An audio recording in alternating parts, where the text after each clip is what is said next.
the title that I have here is a little bit different, but it basically comes down to the same presentation that I want to give. And it's about explainability in AI, and specifically in this case, explainability or AI explaining Cape Town's transport behavior. And it is a continuation of my talk last year. So the first part, I say that the first 30% will be very similar to my talk last year, but I think the context is needed. I did this work in collaboration with my colleague, Johan Joubert. He also attended the Bayesian lab course that Lionel presented in South Africa. So this is really a direct consequence of that specific course. And we already have 2 research outputs or journal articles, and the one is currently in review. So the first one was for transportation research, part C, looking at emerging technologies. And this one is actually looking at transportation research, part A, which looks at policy and practice. But it's still under review for 4 months now, but I think other academics can associate with that. To give the summary of my presentation, I'm going to go through the AI life cycle. And maybe I should just say that I gave this presentation about 2 hours ago to my colleagues. So it's maybe a little bit more simple. And I also just wanted to relate to them. In any case, you start off with the world that you want to capture, some reality. And in order to do that, you collect data from the world and the reality that you want to capture. Then, after that, you train a model. And once you have trained the model, the next part is that you actually want to interpret it. And I think that's something that I've seen from all the talks here at the conference is, just predicting is not that important anymore. I think we are all moving up in the AI life cycle where we want to explain. And what better technique to use than Bayesian networks? And lastly, we want to augment human decision-making by this explainability. And the gist of this talk presentation is mostly about the explainable AI, or XAI, as we sometimes call it. Just to give you some context of the motivation for this work, it's all about agent-based modeling. And to really understand why people travel the way they do. So we want to simulate the behavior of travelers. And if you are familiar with agent-based modeling, you will know that by modeling individual agents, you actually get emergent behavior that you can interpret. And so the agent-to-agent and agent-to-environment interactions allow for this emergent behavior. And the reason why we want to do it specifically in this context is to predict important macroscopic travel patterns for transport and mobility planning. So policymakers want to know, do they need to add an extra lane to the highway? Do they need to put more spotlights at public transport stops? What exactly do they need to do in order to improve these large urban systems? And then, of course, there's always intended and unintended consequences. when you interfere with such a complex system, which has rich features, and agent-based modeling can help you to identify those consequences. This is just a snapshot of such a simulation, agent-based simulation, and each dot represents an agent. And the color represents the activity of that specific agent. So you can see we are now at 2 o'clock in the morning, and most people are still at home. But as time goes on, it's now 3 o'clock, you can start to see red dots, where red dots represent work. So more people are going to work now. You will see in this area, this is Cape Town. I don't know, I hope you can see my mouse. But this is the City Bowl, which is mainly the big economic activity of Cape Town. So you can see there's quite a lot of red agents at this stage. This area that you see here on the south side is called the Cape Flats and Khayelitsha, and that is the lower economic area. And the sad reality is that most of those dots stay blue because those people are unemployed and they stay at home.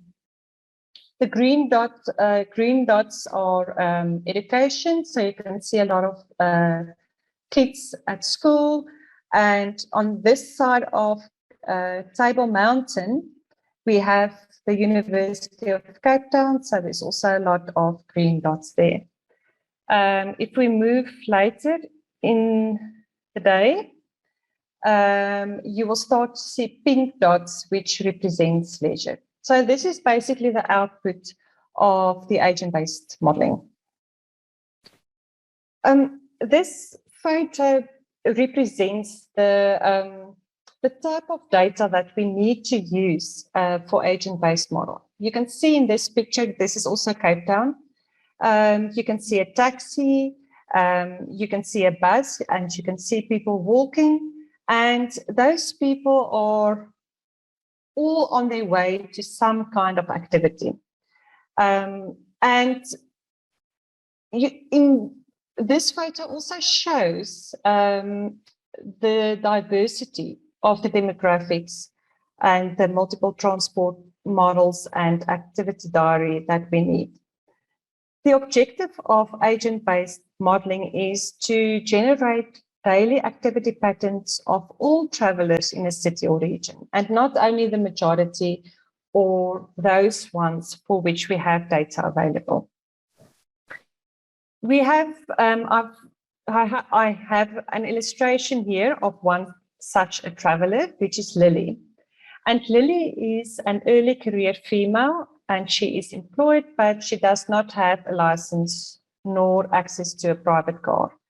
And the objective of what we want to do, we want to predict Lily's travel demand. So Lily starts off at home, and she needs to get to work. And the way that she gets to work is by public transport. After work, she goes shopping and she walks to the shop. And then after the shopping, she goes home again using the bus or public transport. So the sequence of activities are home, work, shop, home, and she uses public transport, walk, and then public transport. So these two sequences are what we want to predict. Now, the data that we have, it's quite an old data set. And I mean, in 2013, we didn't have Uber, we didn't have Lyft. We didn't have a lot of work from home and lockdown situations. So in many ways, this data set is not relevant anymore, but it still serves as a demonstration. Out of a total of 22,000 households, we ended up with 2,974 households completing a travel diary. And eventually, when we divided the travel diary entries or surveys into subgroups, we ended up with 7,507 workers, which we decided to use as our data set. So it's not really a very big data set. And each one of these data sets contain the activity diary part of each one of the respondents and also the demographic data part. Now, the problem statement is that although demographic data is easier to get by, activity diary is really difficult to get by. And the question is, given the demographic profile, can we predict an activity chain? And more importantly, can we predict it for all travelers and not only those in the data set? And of course, the machine learning approach that we proposed in this case was Bayesian networks, because the posterior probabilities allow us to synthesize activity chains that are likely or plausible, but maybe not explicitly observed in the data. And this slide was for my colleagues, just to tell them what is a Bayesian network and what a Bayesian network can do. So I'm going to skip over those because I assume you are comfortable with that. The software that we used in these two projects are for the pre-processing, visualization, and we also did the bootstrapping model and model validation.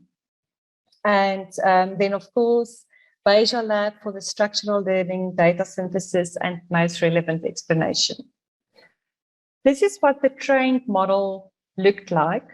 And each one of these states, in this case, N represents none, C represents car, P public transport, W walk, and O other. And at, we have N for none, H for home, W for work, E for education, E3 is dropping off a child at school, S is shopping, L is leisure, and O is other.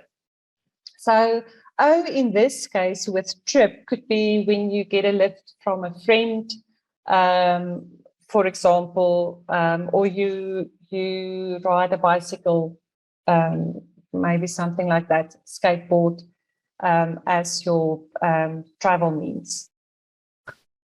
And then when we trained the model, we found that only access to a car, license, and age group, and employment had a direct effect on the activity chain, and none of the other demographic variables. So we decided, for simplicity's sake, to only keep these variables in the Bayesian network. Oh, and I just wanted to explain to my colleagues that that is actually a probability distribution. Okay, so let's look at sampling Lilly's activity diary. So we start off with entering her demographic profile as evidence into the Bayesian network.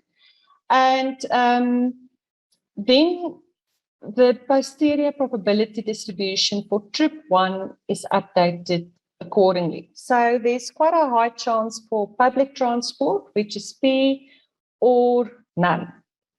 And then we used Bayesian Labs data imputation functionality in order to sample one of these states for us.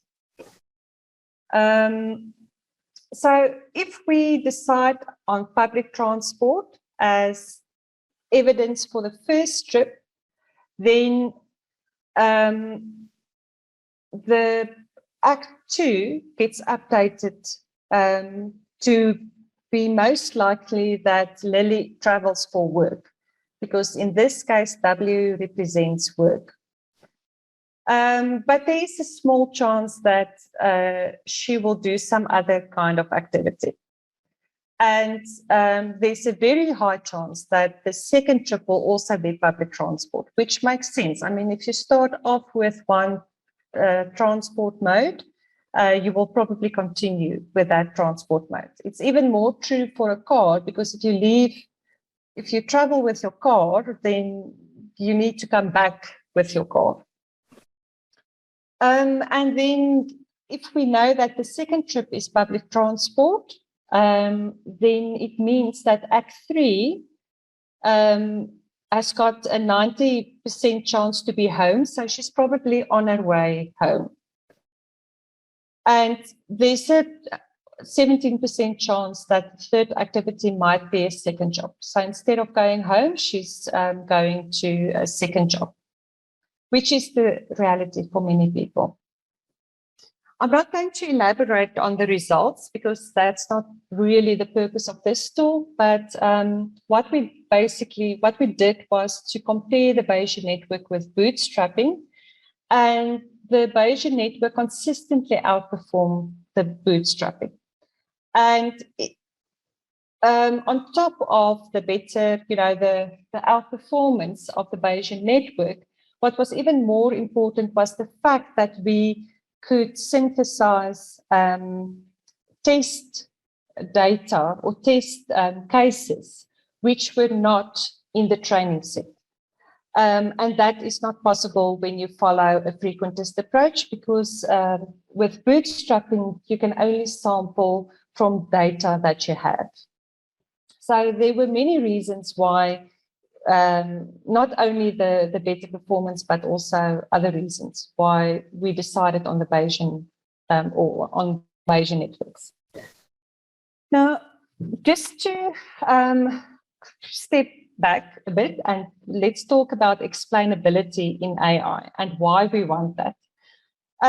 So one of the big reasons why we want explainability in AI is to understand how machine learning systems behave, because we want to trust those systems. And in order to trust them, we need to know if they are fair, accountable, and transparent. You might have heard of Fact AI or Fact ML before, and this is where the term comes from. Then we want to discover cases in our data which are representative of key phenomena. For example, what distinguishes customers who have the greatest profit opportunity versus all the other customers? And then, of course, we don't want to only to predict, but also to ask why and where we can intervene. And these are some of the questions that I took from the book of Why, of questions of how we want to explain evidence. So, for example, if I have evidence that X didn't happen, what then was the most possible cause for Y? And then the ultimate counterfactual question, what if I acted differently? What would have happened? Okay, and I must confess, I watched Mike's presentation from 2019 on most relevant explanation, and I took some of this slide information from one of these slides. I just downplayed it a bit. But what is important is to know that the foundation for most relevant explanation is the generalized Bayes factor.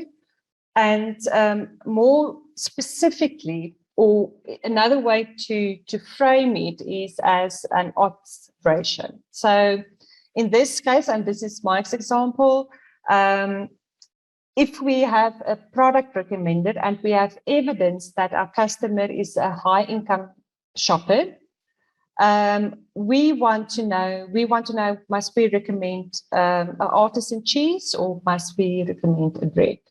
And if you look at the odds ratio, you will see that the odds of the customer buying artisan cheese, given the customer is a high income profile, is much larger than when in the case of wine bread. Okay, so let's now go back to our example or our case study. And we wanted to understand, we wanted to explain why we observe certain phenomena in people's travel behavior. And we wanted to know, can policymakers mitigate risk for vulnerable groups in the process? But before we could do that, we had to define what is vulnerable. So there are a few options on how to define vulnerability. One is maybe with gender. Another one is maybe with, to say, but low-income people are vulnerable, but that wasn't really the scope of, or the context of our data set and what we wanted to do. So we decided to define travel time as a proxy for vulnerability. Because if you spend a lot of time traveling, it makes you vulnerable for many reasons. First of all, your chances are higher of being outdoor in a public space after dark. So there's definitely a security risk involved. Then there's also the risk of, or you get less sleep, you spend less time with your family. So there's also social vulnerability that you can associate with that. So we had a few arguments for using travel time as a proxy for vulnerabilities, and we also had the data in the data set. So to demonstrate explainability in policy, we show how to explain travelers' vulnerability quantitatively. And also, what we also need to keep in mind is that an extremely long activity duration could be by choice. You could choose to spend the whole day in a shopping center, or to spend the whole day at the university, or maybe less so at work, but still it's more of a choice. But travel time and an extreme long duration of travel time is not a choice that you have. That was also one of our arguments. So what we did was to add a time component to our Bayesian network. So all that we did was we added the duration for each one of the activity chain timestamps, and then we just got the sum of the total trip duration and the total activity duration. You might see that we only have trip 1 to trip 3 summing into total trip duration. The reason for that is that very few people actually had a duration 4, 5, and 6. And that just added to the complication of our network, because we have quite a few states on these duration nodes. So we have a short duration state, which is less than 1.5 hours, a long duration, which is between 1.5 and 6 hours, and then an extreme duration, which is longer than 6 hours. So let's look again at Lilly.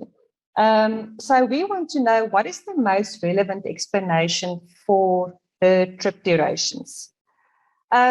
Let's first look at an extreme trip. So the evidence that we have in this case is Lilly's demographic profile, and also that she did take an extremely long trip.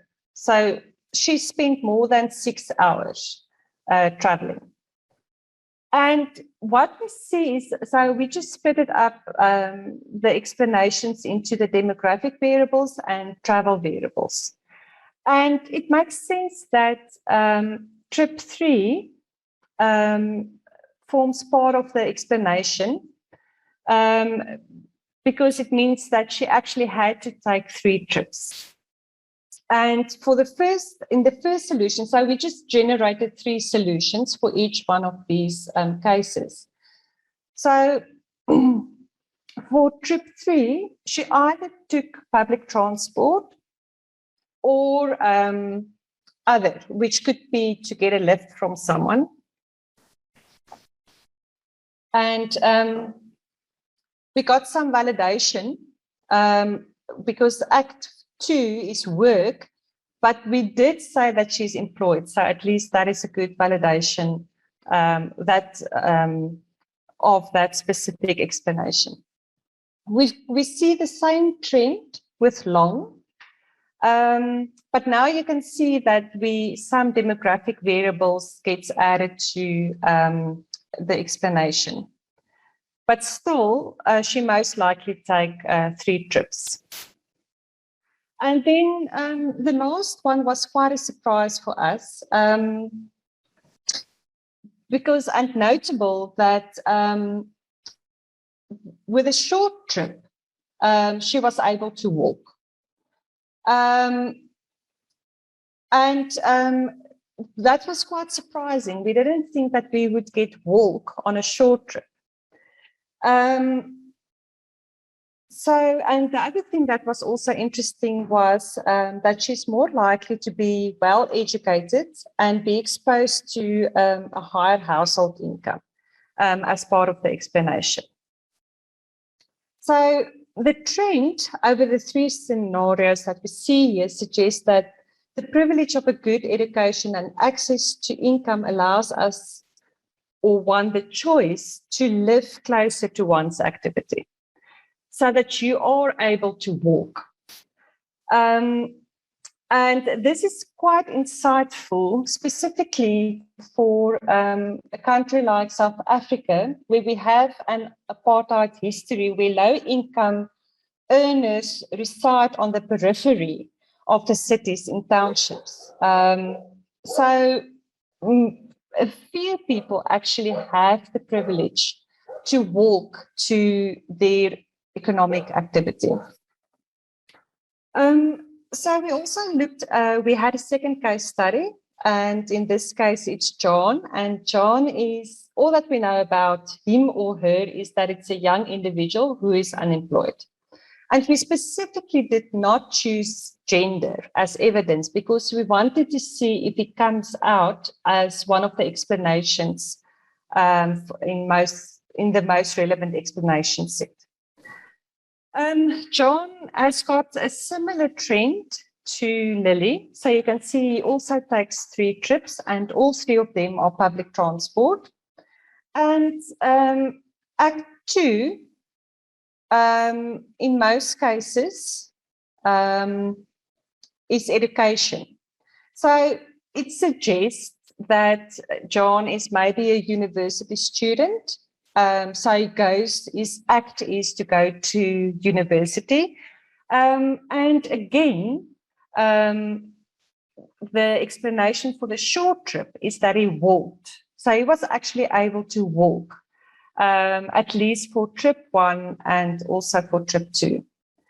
Other than Lily, the demographic profile explanation includes a low income and no license.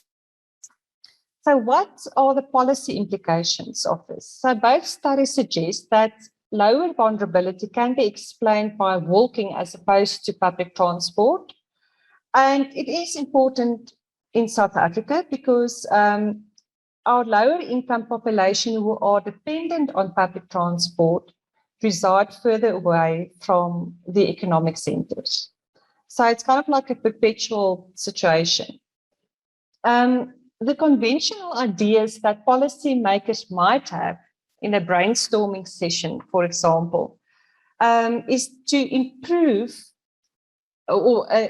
ideas in order to lower vulnerability, I must add, might be to improve public transport, as that might reduce total trip for users. And that might well be the case. And another idea is that car ownership and having access to a vehicle in a household might shorten trips. But what we've shown in this demonstration is that by using explanation, we actually came up with an alternative idea, and that is to take economic activities to the people. And this is a data-driven explanation. And again, like I said, Lily may afford to relocate, but John is less able to. So relocation is not an option, as we've seen with John, because he's low income or she's low income. So the economic development in peripheral areas provide employment option within walking distance to lower income people. So these are a few ways that you can see how these explanations might have an impact on policy formulation. Then lastly, just something completely different and a little bit closer to what I do, and that is explainability for ML ops, where ML ops is kind of like the machine learning DevOps. So it's deploying machine learning into production.